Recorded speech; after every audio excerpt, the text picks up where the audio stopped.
Hola, soy el pastor Rubén Sarabia y estamos en la clase de Profetas Mayores. Vamos a ver el día de hoy el libro de Ezequiel, un libro importante de la Biblia, 48 capítulos, si no me equivoco, pero no tan conocido, ¿verdad? No es muy estudiado este libro, salvo un par de episodios que se conocen harto, el Valle de los Huesos Secos. Por ahí también puede ser que se predica bastante del río de aguas salutíferas que sale del trono de Dios, pero del libro completo me parece que hay bastante desconocimiento y hoy tenemos el privilegio de estudiarlo juntos, de, de revisar su contexto, quién era este personaje, Ezequiel, cuándo escribió, para quiénes, y así también poder descubrir mejor la aplicación para nuestras vidas del mensaje de este profeta en sus 48 capítulos. Vamos a orar antes de ir a la clase. Vamos a pedirle al Señor dirección, sabiduría, sensibilidad espiritual para entender y captar el mensaje de su palabra. Si Él inspiró a Ezequiel a escribir este libro, Él también nos quiere inspirar a entender su mensaje para nosotros como iglesia el día de hoy. Amén. Pidámosle al Señor su dirección. Amado Padre Celestial, en este día nos unimos, Señor, para pedirle a usted dirección, sabiduría, un corazón sensible a su Espíritu Santo, a lo que usted nos quiere enseñar, Señor. Usted es el Maestro por excelencia, usted es el que sabe toda verdad y lo que necesitamos comprender en este tiempo. Háblenos, diríjanos. Señor, le rendimos nuestro corazón y nuestras vidas, que sea una clase de bendición, que juntos avancemos en el conocimiento de su persona a través de esta palabra que hoy estudiamos. En sus manos ponemos nuestra vida, por Jesucristo nuestro Señor y Rey. Se lo pedimos todo y confiamos en usted, amado Padre. Amén. Amén. Bien, me pregunto cuántos habrán leído el libro de Ezequiel. Es importante. Para ser un estudiante de la Biblia hay que leer la palabra, hay que leer la Biblia. Este libro lo vamos a ver en dos partes, en dos clases, así que eh, quizá algunos no lo han leído completo, pero tienen hasta la próxima semana para seguir leyéndolo y terminar su lectura. Vamos con una presentación que tengo preparada. Ahí está. Ezequiel. ¿Cómo dice ahí? Dios fortalece. También se puede traducir como fuerza de Dios. ¿Ya? El concepto que destaca este nombre Ezequiel es la fuerza que hay en Dios para el ser humano.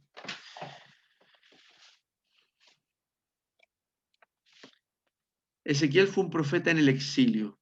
Ya ustedes deben saber que en el año 586 a.C., Jerusalén fue arrasada por los babilonios, ¿verdad? Fue destruida. ¿Mm?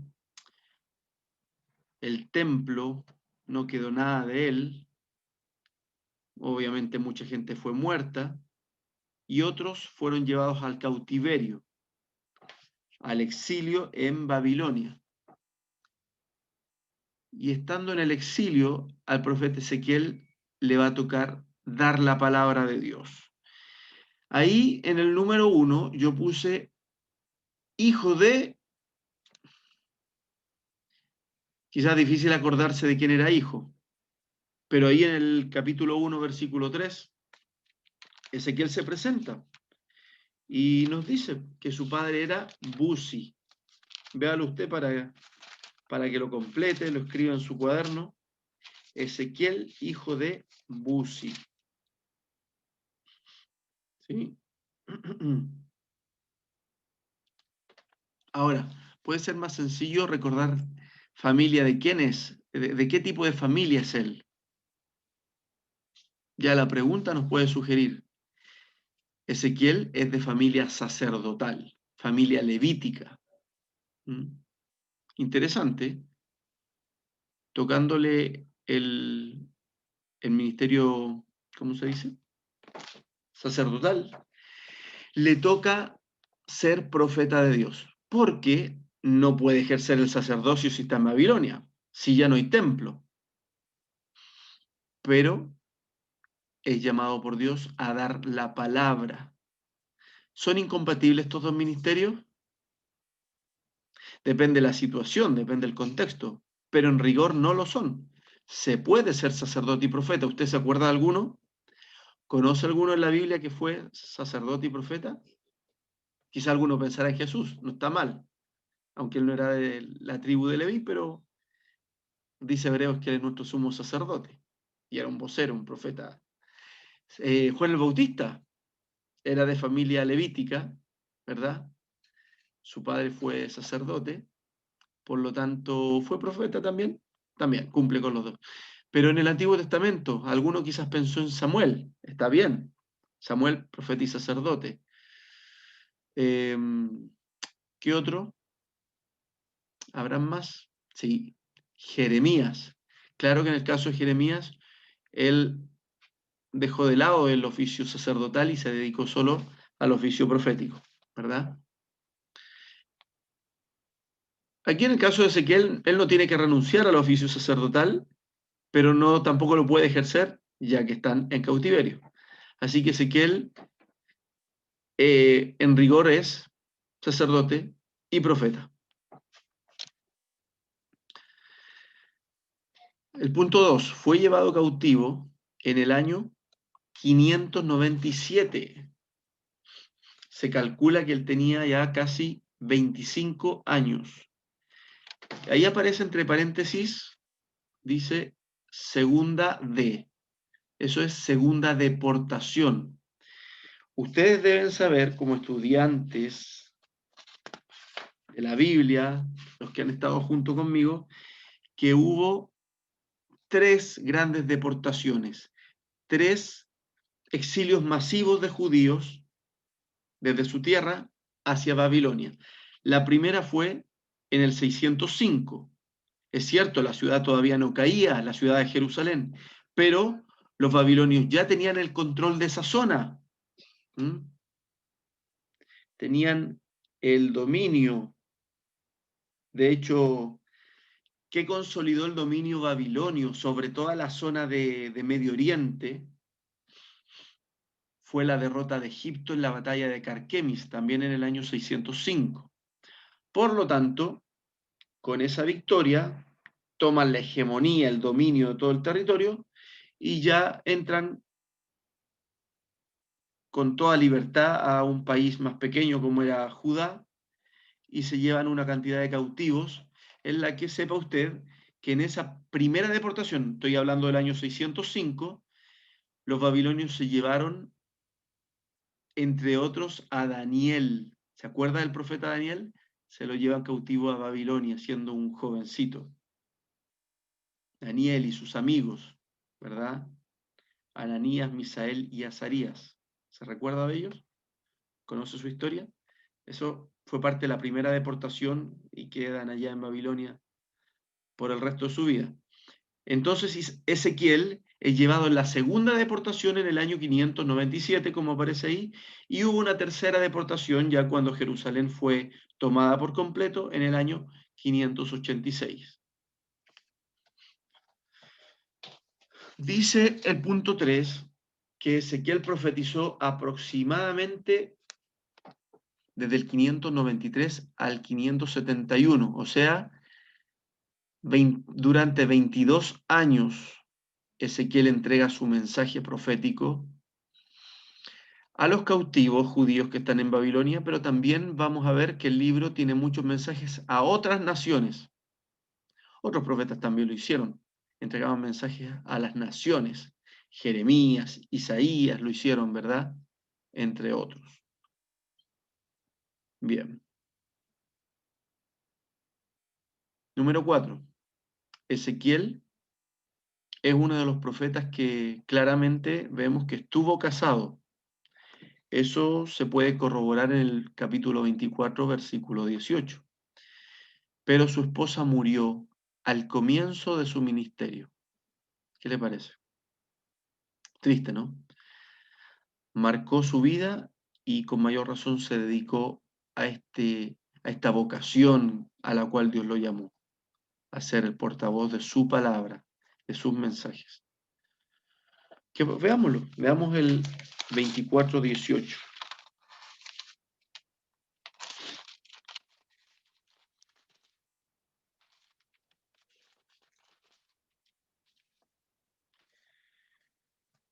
Hablé al pueblo por la mañana y a la tarde murió mi mujer y a la mañana hice como me fue mandado. ¿Qué le parece? Él ya llevaba un poco tiempo predicando, dando sus mensajes de parte de Dios, y muere su esposa en la mañana de un día, perdón, en la tarde de un día, y a la mañana siguiente él sigue predicando, porque era fuerte el llamado profético, marcaba a un hombre a fuego. ¿Se acuerda Isaías, que un carbón tocó sus labios, carbón del altar de Dios? El llamado de Jeremías también fue intenso, fue fuerte, de tal manera que no se pueden negar los hombres de Dios a ejercer su ministerio, aunque a veces con un costo personal fuerte, pero él, póngase usted en el lugar, muere su esposa estando allá en cautiverio, ya era una situación de desgracia, él está entregando el mensaje, después de la muerte de su esposa, al día siguiente él sigue entregando el mensaje de Dios. Qué compromiso, ¿no? Qué, qué intensidad el llamado de Dios en el hombre que él ha escogido. Es tremendo. Número 5. La casa de Ezequiel se convirtió en un centro de administración para los líderes del pueblo. Eso lo encontramos en el capítulo 8, versículo 1. En el sexto año del mes sexto, a los 5 días del mes, aconteció que estaba yo sentado en mi casa y los ancianos de Judá estaban sentados delante de mí. Y allí se posó sobre mí la mano de Jehová el Señor. Empezó a profetizar con los ancianos de Israel, de Judá, sentados en su propia casa.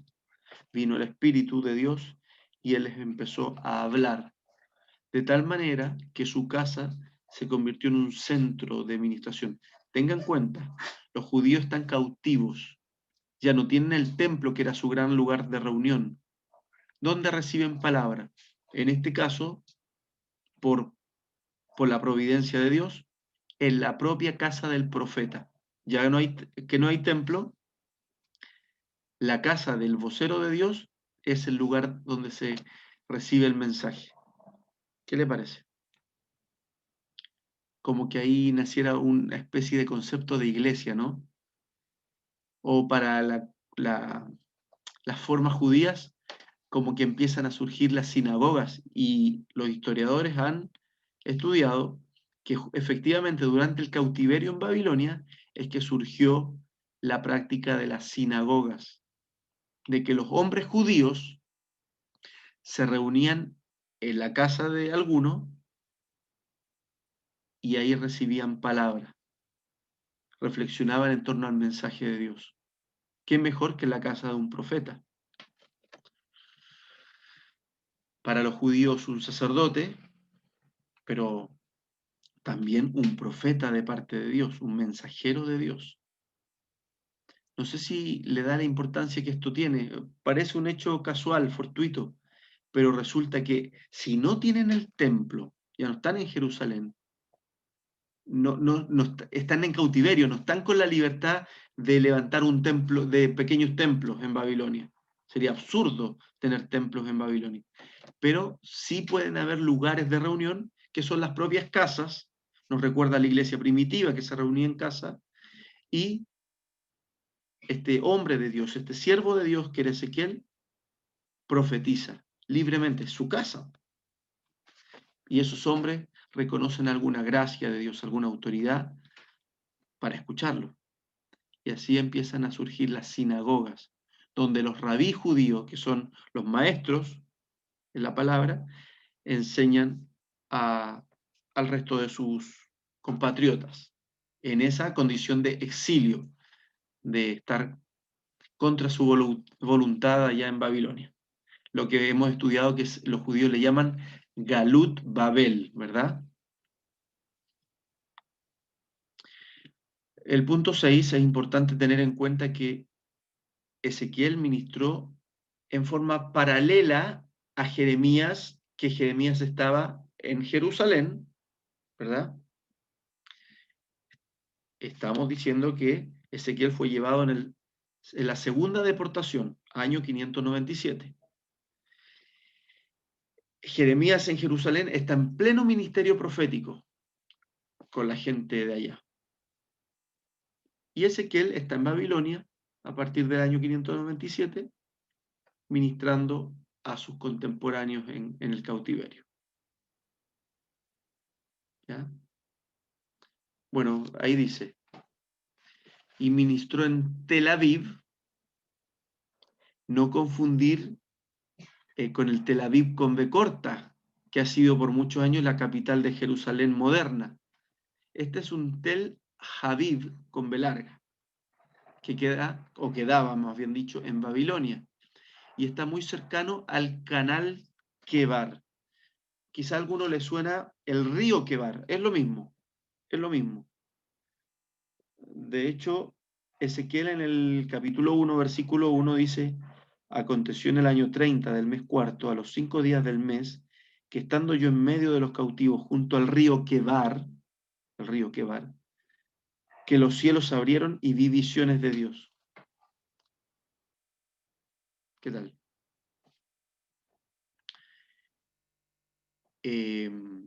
Está en ese lugar, junto al río, cuando recibe visiones de Dios que marcan su vida. Pero acá en la diapositiva yo le puse Canal Quebar y lo voy a explicar mejor con la siguiente imagen. Aquí tenemos una panorámica de la ciudad de Babilonia, reconstruida, ¿verdad? Digitalmente. El río que se ve al medio es el río Éufrates, un río grande que cruza la ciudad, el río en torno al cual se fue edificando esta ciudad importante de Mesopotamia. Pero fíjese usted que alrededor de esta ciudad rectangular también hay ríos, entre comillas, hay agua, hay cursos de agua, esa sería la palabra. A ver si se nota el cursor que estoy moviendo. Acá abajo, cursos de agua por acá, y que finalmente estos cursos de agua rodean toda la ciudad, pero no son ríos, porque son perfectamente rectos, son diseñados por los ingenieros babilonios como forma de protección de la ciudad. Crearon estos canales artificiales para darle más protección a la ciudad, ¿ya? Es una barrera, eh, eh, una barrera con recursos naturales para impedir la invasión, que eran tiempos de mucha invasión de otros pueblos. Por lo tanto, el río es una división que se crea ahí alrededor de la ciudad, y luego, si se fijan bien, igual vienen los muros, pero primero el río o canal.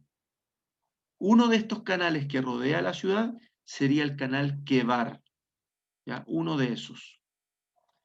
Y por lo tanto, ahí estaba, a las afueras de la ciudad, el profeta Ezequiel, cuando recibe las visiones. Esta panorámica es muy buena porque nos ayuda a entender cómo estaba hecha esa gran ciudad poderosa, la capital del imperio babilónico, la capital del imperio de Nabucodonosor, y ahí aparece al medio todo lo que es el palacio del emperador y también el templo de Marduk, el dios principal o el dios patrono de la ciudad. rodeado tanto los palacios como el templo de jardines, se ve una zona frondosa. Aquí, por aquí, acá, justamente en medio entre el palacio y acá el templo, hay toda una zona frondosa de vegetación que correspondería a los jardines colgantes de Babilonia, de la cual Nabucodonosor se enorgullecía y también era considerada una de las 7 maravillas del mundo antiguo. Así que una ciudad imponente, una ciudad poderosa. Así era Babilonia, en lo que ahora es Irak. Pero ya no queda esta ciudad, quedó sepultada por distintas invasiones. Esta capital de Babilonia estaba destinada a la destrucción en manos de los persas. ¿Ah? Los medo-persas tomaron el control y destruyeron la ciudad. Y como profetizaron algunos profetas antiguos, que esto se les convertiría en morada de chacales, de lechuzas, de hienas. Fue totalmente devastada. Pero fue la capital del mayor imperio mundial de la antigüedad. Cuando Daniel ve la visión, el que ve la visión fue el emperador Nabucodonosor, de esa imagen con 4 metales diferentes, la cabeza de oro de esa gran imagen colosal representaba el imperio babilónico. O sea, el más esplendoroso, el más fastuoso, grandioso, próspero, era el de Babilonia, y que sería sucedido por toda la parte del pecho de plata que vino a ser el imperio medo-persa, y así va bajando de categoría, ¿verdad? Continuamos.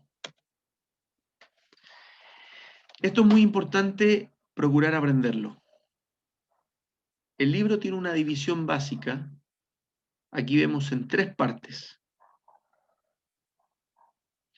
¿Cuáles son?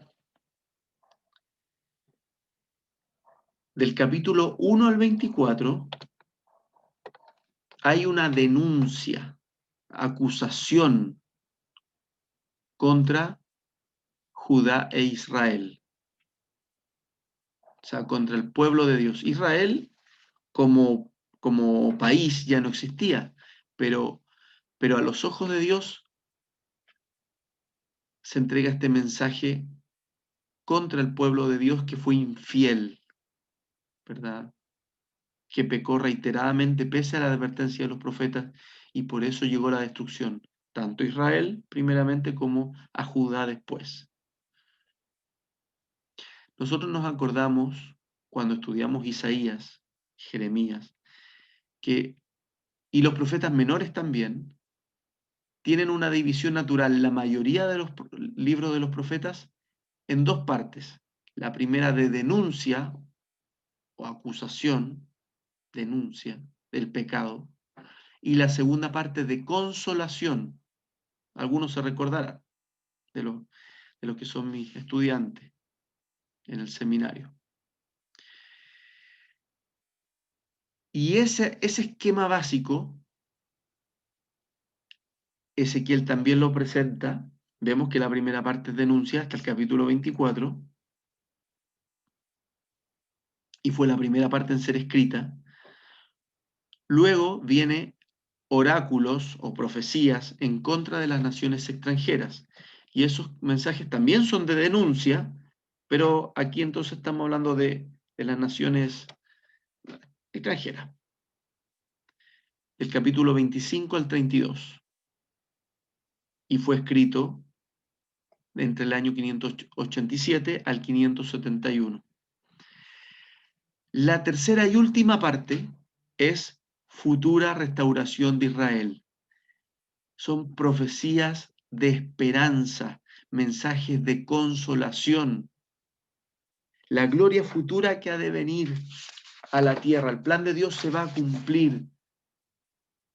pese a la infidelidad del hombre que acarreó castigo y sufrimiento, a la larga el plan de Dios se va a cumplir. También le podríamos llamar el anuncio de la futura gloria de Dios manifestada en esta tierra.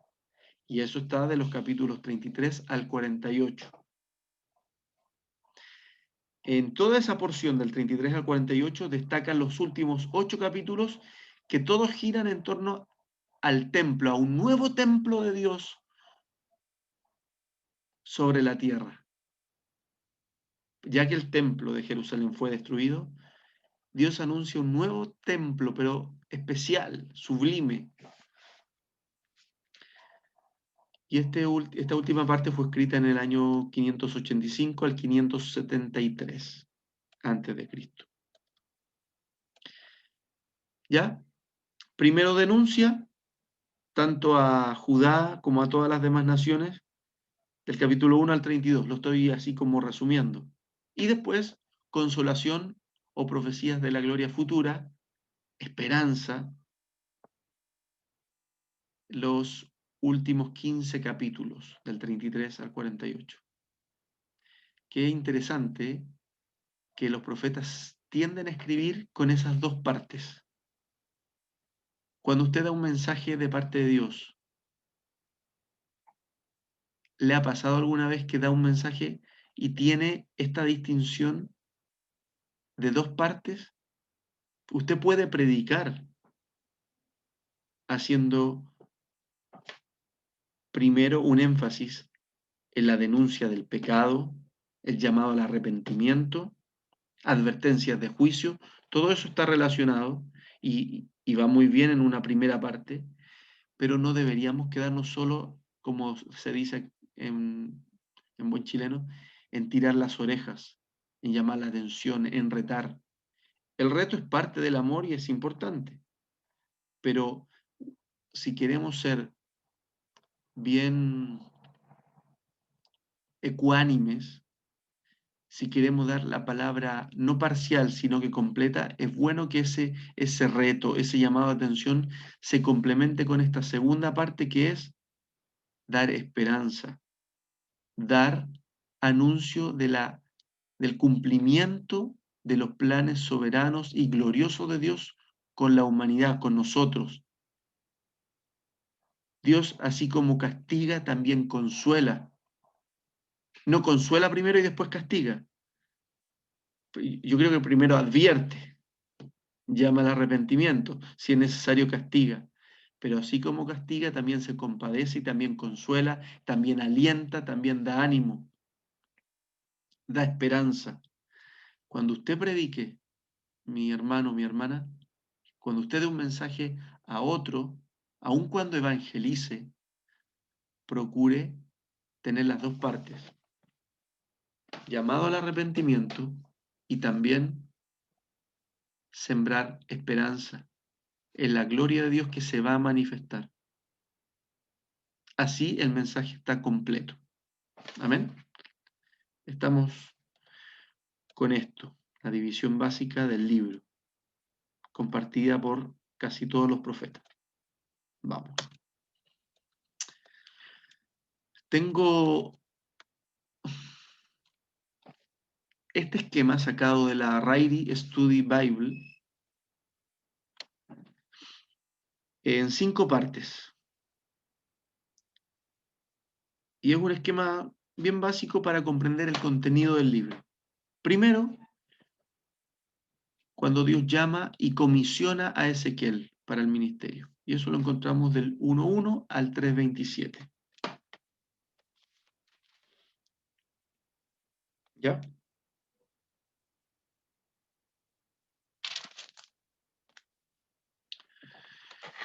Segunda parte, del 4.1 al 24.27, extensa, todas las profecías contra Judá y Jerusalén. ¿Se acuerda el esquema anterior?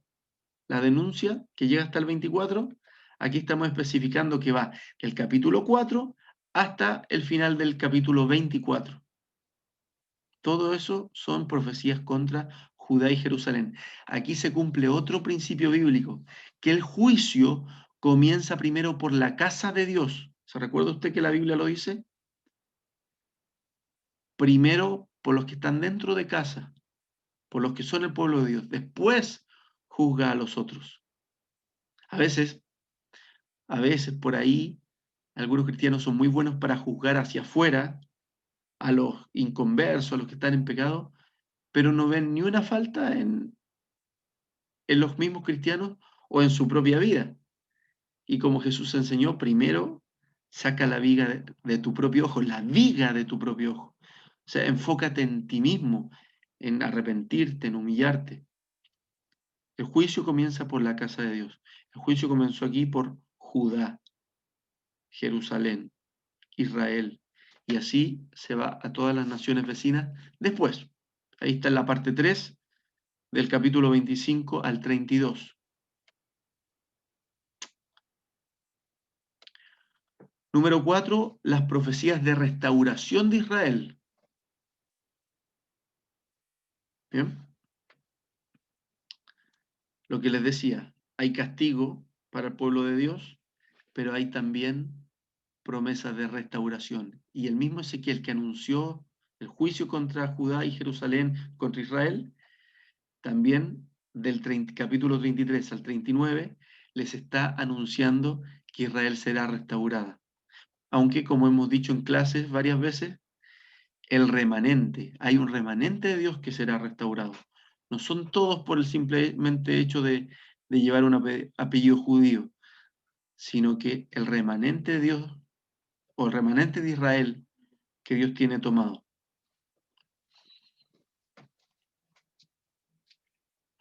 Número 5, profecías concernientes a Israel en el reino milenario.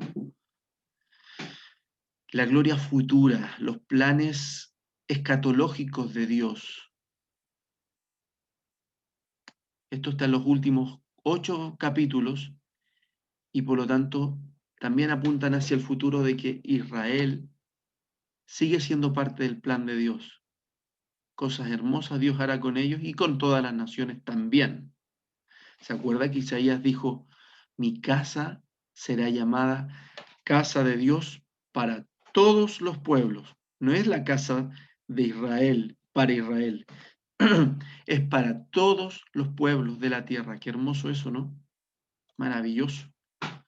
Por ahí, por ahí pasan los planes de Dios en su reino milenario, milenario. No es solamente con un grupo étnico, es con todas las naciones. ¿Se acuerda la visión de Juan? De esa gran multitud que no se puede contar, de toda tribu, pueblo, lengua y nación. No son solamente judíos que hablan hebreo, de toda tribu, pueblo, lengua y nación. Dios no hace acepción de personas. Para Él no hay judío ni griego. Por lo tanto, en el reino milenario, aquí le está dando esperanza desde el capítulo 33, el profeta Ezequiel está dando esperanza a Israel, por muy disperso que esté en la tierra. Hay un remanente que va a volver. Acordémonos de Isaías nuevamente, que a su hijo le puso Sear Jasub, por orden de Dios, que significaba un remanente volverá. Eso está anunciado y va a ocurrir. Ya está ocurriendo. Pero también, ya estos últimos 8 capítulos del libro nos dicen que habrá una gloria de Dios que llenará la tierra, que abarca a israelitas, a judíos, como también gente de todas las naciones, adorando a Dios, yendo al templo de Dios, un templo purificado, un templo glorioso, a adorar al Señor, a bendecirle, a darle gracias. Maravilloso lo que nos espera si somos fieles a Él. Todo esto tiene, como dice al final, una secuencia lógica y muy ordenada.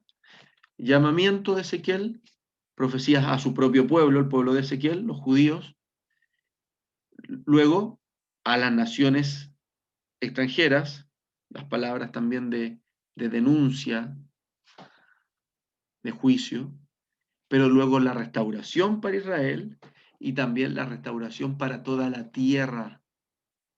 ¿Se acuerdan? Juan en el Apocalipsis vio un cielo nuevo y una tierra nueva. ¿Mm? una tierra donde mora la justicia. Así va a ser el reinado mesiánico. Isaías decía, y volverán sus espadas en rejas de arado, sus armas serán herramientas agrícolas, las fundirán y las harán hoces, asadones, picotas, palas, para trabajar la tierra. Un reinado de paz, de prosperidad, de bendición para todos los pueblos de la tierra, bajo el reinado del Mesías, de Cristo, en lo que es llamado el reino milenario. ¿Ok? ¿Estamos claros entonces? Espero. Aquí no puedo ver sus respuestas, pero ahí pueden escribir algunos en el chat.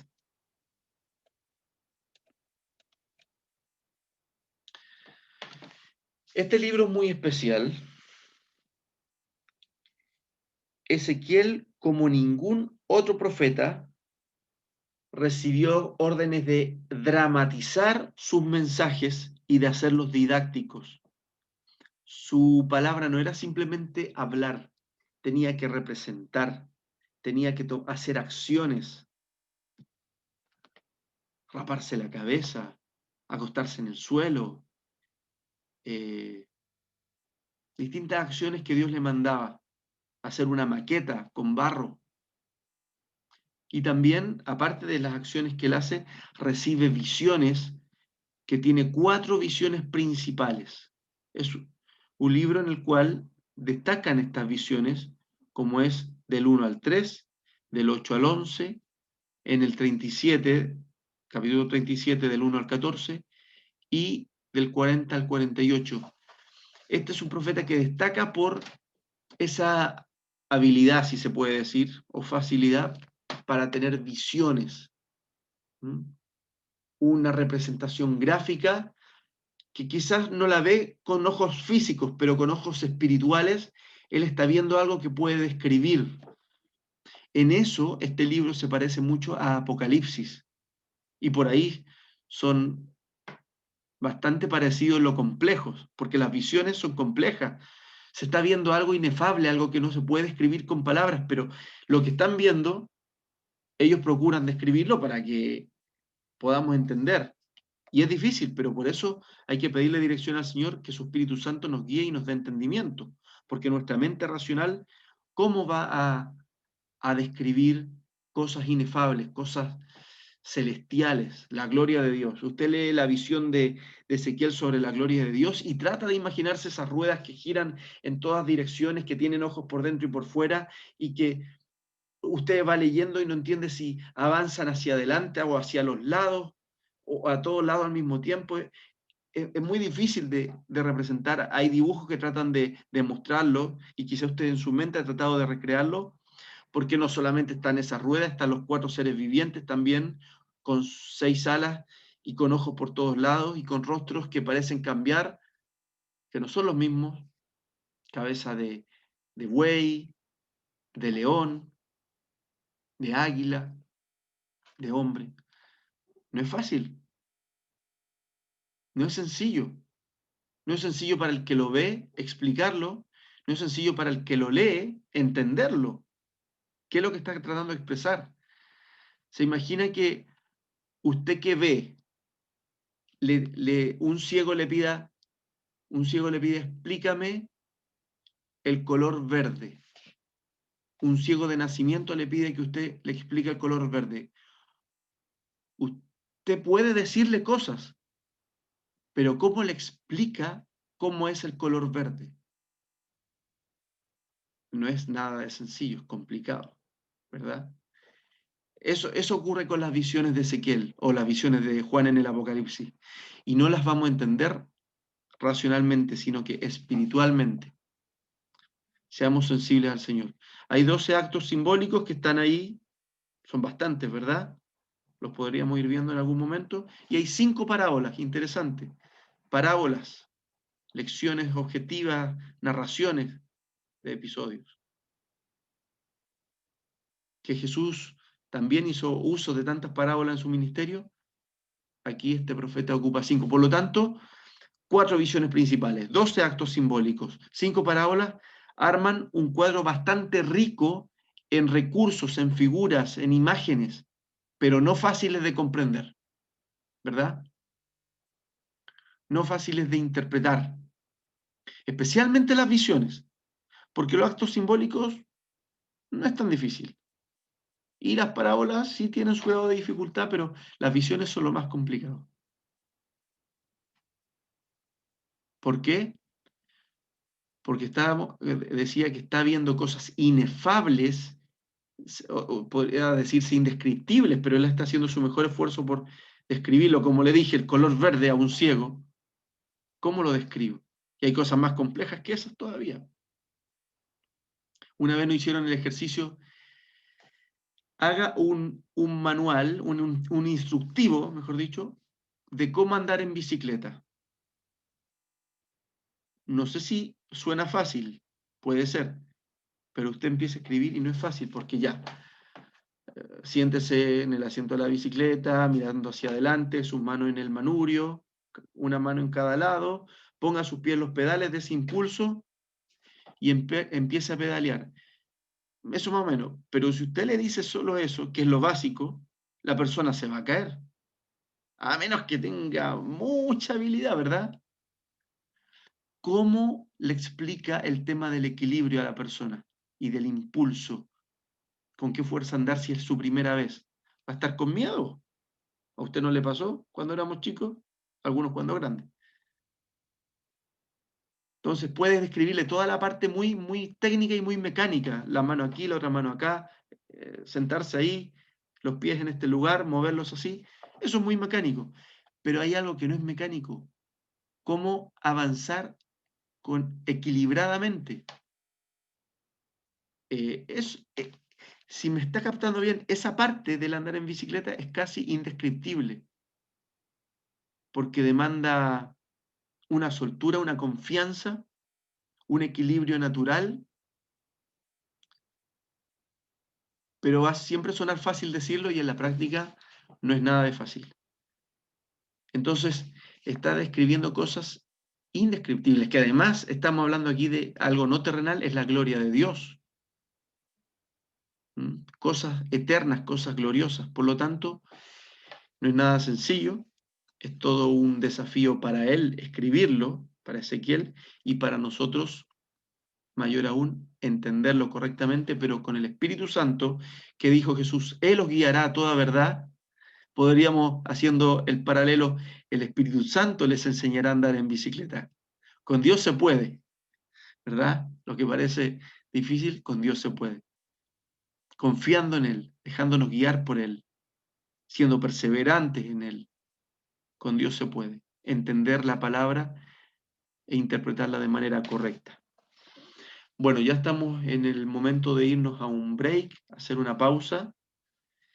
Espero que estén tomando nota, son cosas importantes y son la base para que la próxima semana profundicemos en este libro y, y nos detengamos en algunos episodios, en algunos relatos específicos. Así que dicho esto, vamos a parar un momento, 5 minutos de descanso.